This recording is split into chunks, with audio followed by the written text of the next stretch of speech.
हाय। मेरा नाम विजय भाटिया है। आदत हो गई।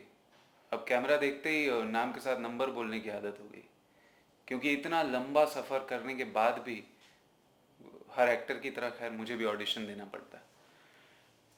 पर हर एक्टर की तरह मुझे उतना रिकग्निशन नहीं मिला। क्यों? कि इतना काम करने के बाद भी शायद आप मुझे जानते हैं, और ये शायद जो है ये मेरी ज़िंदगी में बहुत ज़्यादा महत्वपूर्ण है। मीडिया मुझे जानती है, लेकिन शायद इसकी स्टोरी चलेगी, शायद नहीं चलेगी। चैनल मुझे जानते हैं, शायद इसको कास्ट करना चाहिए या नहीं करें, शायद, पता नहीं। मेरा एक अच्छा खासा फैन बेस भी है, लेकिन शायद किसी को उसके बारे में पता नहीं। शायद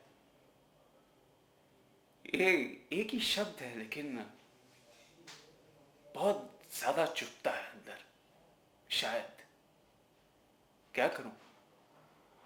शुरुआत बड़ी कमाल हुई थी मेरी, जैसे किसी भी एक्टर की होती है। हर आर्टिस्ट का सपना होता है कि मैं बालाजी के साथ काम करूं, एकता कपूर के साथ। और मैं मुझे तो थाली में परोस कर दिया गया। मैंने केवल एक ऑडिशन दिया और मुझे एकता जी से फ़ोन आया। और अगली बात जो मुझे याद है, मैं एक साथ 3-4 शोज कर रहा था बालाजी के। That was the best time of my life. Ekta Kapoor जिस तरह अपने आर्टिस्ट को समझती हैं, वो शायद ही कोई और समझ सकता होगा। एक आर्टिस्ट को क्या चाहिए, एक एक कौन सा एक्टर किस कैरेक्टर के लिए बना है, ये एकता से बेहतर कोई नहीं समझ सकता। तब मेरे लिए तो मेरा सपना सच हो रहा था। एक एक कमाल का सफ़र शुरू हो गया था, लेकिन कहते हैं ना, हर अच्छी चीज़ ख़त्म भी हो जाती है बहुत जल्दी। तो पता नहीं क्यों, क्या क्या हुआ, एक सपने की तरह शायद सब खत्म हो गया। एक दिन मेरा मैं हमेशा से एकता को बहुत पसंद करता था। I was always very fond of Ekta, and मैं तब भी उसकी बहुत रिस्पेक्ट करता था। मैं आज भी उनकी बहुत ज़्यादा इज्जत करता हूँ। पर उस दौरान मेरा आर्ग्यूमेंट, झगड़ा हो गया था नीतू के साथ, जो एकता के साथ बहुत करीबी काम करती हैं। और अगली चीज़ जो मुझे याद है, मैं जिस तरह रातों रात बालाजी में घुसा था, उसी तरह मुझे खड़े पैर निकाल दिया गया बालाजी से,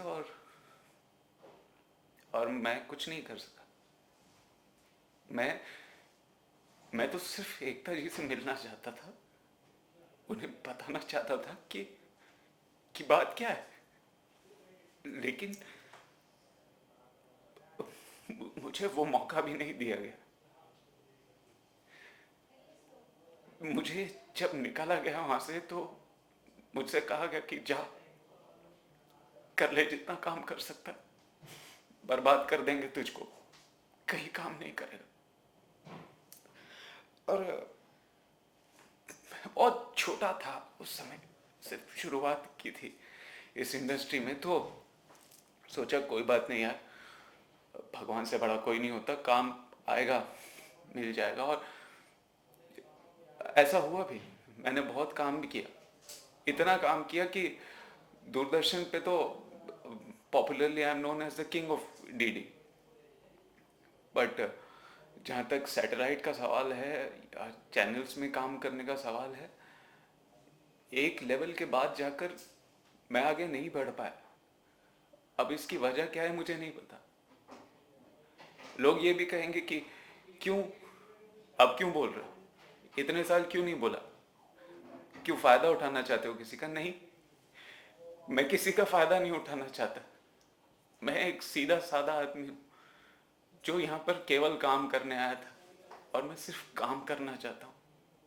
अब इतने सालों की जर्नी के बाद में जब मुझे पता चलता है कि काम नहीं कर पा रहा हूँ मैं, उस लेवल पर काम नहीं कर पा रहा हूँ, वो अंदर की तड़प, वो आत्मा, वो एक वो एक आर्टिस्ट जो अंदर है, एक एक्टर जो है, जो मर रहा है, दिन ब दिन घुट रहा है अंदर, उसे बचा लो। मैंने इतने सालों कोशिश की कि मैं एकता जी तक पहुंच पाऊं, लेकिन पहुंच नहीं पाया, केवल ये बताने के लिए कि एकता जी आई एम सॉरी, मेरी कोई गलती नहीं है। इसलिए आज मुझे सहारा लेना पड़ा। आज इतने सालों बाद मेरे कुछ दोस्त हैं, जो मेरे मेरे कुछ वेल विशर्स हैं, चाहने वाले, जो कहते हैं कि ठीक है, हम तुम्हारा संदेश उन तक पहुंचा देंगे। मैं केवल अपना संदेश पहुंचाना चाहता हूं और कुछ नहीं। क्योंकि अब भी मैं ऑडिशंस देता हूं। मैंने बालाजी में एक मौका ऐसा नहीं छोड़ा कि जहां तक मैं एकता तक पहुंच सकूं।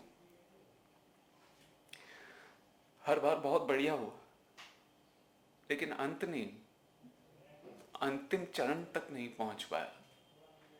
वो एक एक कदम जो लास्ट फाइनल स्टेप होता है, वो पूरा नहीं हो पाया।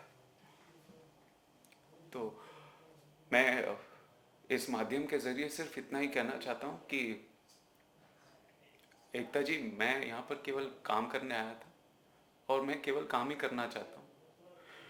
मैं आपकी बेहद इज्जत करता हूँ। जिस तरह का काम आप करती हैं सिर्फ आप ही कर सकती हैं, कोई नहीं कर सकता। पर एक आर्टिस्ट के लिए एकता कपूर वो खून है जो उसकी रगों में अगर ना दौड़े तो एक आर्टिस्ट की मौत है। एक एक्टर मर जाएगा, एक आर्टिस्ट मर जाएगा।